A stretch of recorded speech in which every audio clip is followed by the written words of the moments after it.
Prosegue il bel tempo e il clima decisamente primaverile, almeno fino all'inizio della prossima settimana. Poi, dicono gli esperti, perturbazione atlantica in arrivo e fine del mese anche abbastanza piovosa.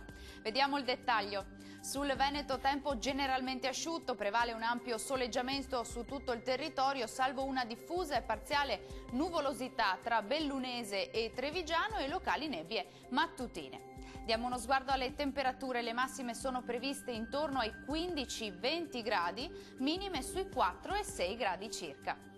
Andiamo a vedere che tempo farà sul territorio del Friuli Venezia Giulia. Anche qui tempo asciutto e ampiamente soleggiato, un po' più di nubi sparse qua e là e locali nebbie o foschie mattutine sulle pianure centrali.